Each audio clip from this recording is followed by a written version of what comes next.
નમસ્કાર. આજે આપણે એક બહુ જ રસપ્રદ વિચાર વિશે વાત કરવાના છીએ. એક એવો વિચાર જેમાં દુનિયાને બદલવાની તાકાત છે.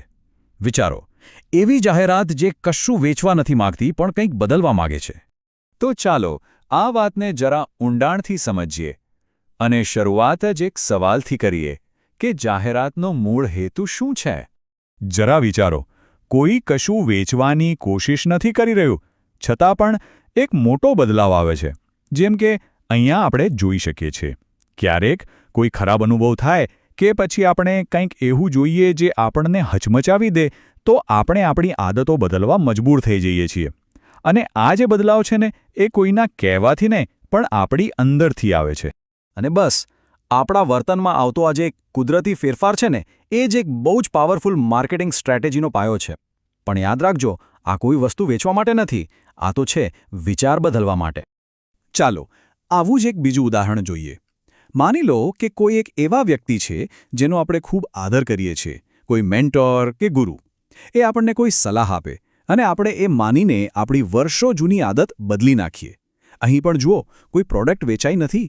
અહીં તો એક વિચાર અપનાવવામાં આવ્યો છે, એક સારી આદત અપનાવવામાં આવી છે.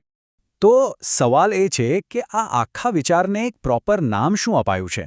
ચલો સમજીએ કે આ કેવી રીતે એક આખા માર્કેટિંગ કોન્સેપ્ટ તરીકે વિકસ્યું.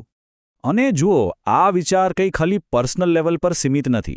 સરકારો અને એનજીઓ જે મોટા મોટા કેમ્પેઇન ચલાવે છે ને એ પણ આ જ સિદ્ધાંત પર કામ કરે છે. જેમ કે ધૂમ્રપાન છોડવા માટેની અપીલ, હેલ્મેટ પહેરવાની સલાહ, દારૂ પીને ગાડી ન ચલાવવાની ચેતવણી કે પછી રસીકરણ માટેની ઝુંબેશ. આ બધા પાછળનો હેતુ એક જ છે: લોકોના ભલા માટે એમના વર્તનમાં એક પોઝિટિવ ચેન્જ લાવવો. તો આ જે પાવરફુલ સ્ટ્રેટેજી છે જે કોઈના વર્તનને પ્રભાવિત કરીને સમાજમાં સકારાત્મક બદલાવ લાવે છે, એને જ કહેવાય છે સોશિયલ માર્કેટિંગ. એને માર્કેટિંગ ફોર ગુડ એટલે કે સારા માટે માર્કેટિંગ પણ કહેવાય છે, કેમ કે એનું આખું ફોકસ જ વ્યક્તિ અને સમાજમાં પોઝિટિવ ચેન્જ લાવવા પર હોય છે. અને તમને જાણીને નવાઈ લાગશે, આ કોઈ નવો કોન્સેપ્ટ નથી. ફિલિપ કોટલર અને ગેરાલ્ડ ઝાલ્ટમેન જેવા દિગ્ગજોએ આને છેક 1971માં એટલે કે 50 વર્ષથી પણ પહેલાં વ્યાખ્યાયિત કર્યો હતો. આ બતાવે છે કે આ વિચાર કેટલો જૂનો અને મહત્વનો છે. પણ હવે મનમાં એક સવાલ ચોક્કસ થાય કે ભાઈ, આપણે રોજ જે કોમર્શિયલ માર્કેટિંગ જોઈએ છે એનાથી આ સોશિયલ માર્કેટિંગ ખરેખર અલગ કેવી રીતે છે? આ સ્લાઇડ પર આ તફાવત બહુ સરસ રીતે સમજાવ્યો છે. જુઓ, સોશિયલ માર્કેટિંગનો મુખ્ય હેતુ છે સમાજનું ભલું કરવું, લોકોના વર્તનમાં સારો બદલાવ લાવવો. જ્યારે કમર્શિયલ માર્કેટિંગનો મુખ્ય હેતુ શું હોય? કંપની માટે નફો કમાવવો, પ્રોડક્ટ વેચવી. સીધી વાત છે, એક વિચાર વેચે છે તો બીજું સામાન.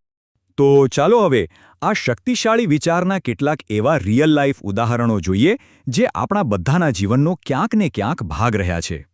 પહેલું અને સૌથી જાણીતું ઉદાહરણ મુકેશની વાર્તા.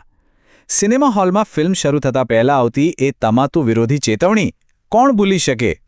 પછી રસ્તા પર આપણી અને આપણા પરિવારની સુરક્ષા માટે ચાલતું હેલ્મેટ પહેરો અભિયાન. કે પછી દારૂ પીને વાહન ન ચલાવો ની સીધી અપીલ.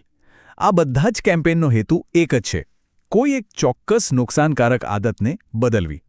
અને આ તો કે શરૂઆત છે, આનો વ્યાપ બહુ મોટો છે. સાબુથી હાથ ધોવાની વાત હોય કે રસીકરણને પ્રોત્સાહન આપવાની, સિંગલ યુઝ પ્લાસ્ટિક ઘટાડવાની ઝુંબેશ હોય કે પછી અંગદાન અને રક્તદાન માટેની અપીલ. એટલું જ નહીં, ઓનલાઈન ફેલાતી અફવાઓને રોકવાથી લઈને ફેમિલી પ્લાનિંગ માટે કોન્ડોમનો ઉપયોગ વધારવા સુધી સોશિયલ માર્કેટિંગ દરેક ક્ષેત્રમાં પોઝિટિવ બદલાવ લાવી શકે છે. તો હવે સવાલ એ થાય કે ઠીક છે, વ્યક્તિગત સ્તરે તો બદલાવ આવ્યો, પણ એનાથી આગળ આની વ્યાપક અસર શું થાય છે? શું આની કોઈ મોટી લાંબા ગાળાની અસર પણ છે? જી હા, બિલકુલ. આની અસર છે ને એ પાણીમાં પથ્થર નાખીએ અને જે લહેરો ફેલાય, બસ એના જેવી છે. ચલો સ્ટેપ બાય સ્ટેપ સમજીએ. પહેલું, એ સમાજમાંથી ખરાબ આદતો અને બુરાઈઓને દૂર કરે છે. બીજું, એનાથી લોકોમાં હેલ્થને લઈને જાગૃતિ વધે છે. ત્રીજું, જ્યારે લોકો જાગૃત થાય ત્યારે તેઓ એવી કંપનીઓના પ્રોડક્ટ્સ ખરીદવાનું પસંદ કરે છે જે સમાજ માટે સારું કામ કરતી હોય. અને ચોથું, આનાથી સારી નૈતિક કંપનીઓને બજારમાં ફાયદો થાય છે. એટલે કે એક નાનકડો બદલાવ આખા સમાજ અને અર્થતંત્ર પર પોઝિટિવ અસર કરી શકે છે. અને એક વાત ખાસ યાદ રાખવા જેવી છે, એવું નથી કે સોશિયલ માર્કેટિંગ માત્ર એનજીઓ કે સરકારી સંસ્થાઓ જ કરી શકે. ના, કોઈ પણ કરી શકે છે. બિનનફાકારક સંસ્થાઓ, નફો કરતી મોટી કંપનીઓ, સરકારી વિભાગો, પ્રાઇવેટ ફર્મ્સ અને હા, વ્યક્તિગત રીતે પણ આમાં યોગદાન આપી શકાય છે. અને અંતે એક સવાલ સાથે આપણે અહીં અટકીશું જેના પર વિચાર કરવો જરૂરી છે. એવું કયું સામાજિક અભિયાન છે જેણે આપણા જીવન પર સૌથી ઊંડી છાપ છોડી હોય? એવો કયો વિચાર છે જેણે આપણી કોઈ આદત કે માન્યતાને ખરેખર બદલી નાખી હોય?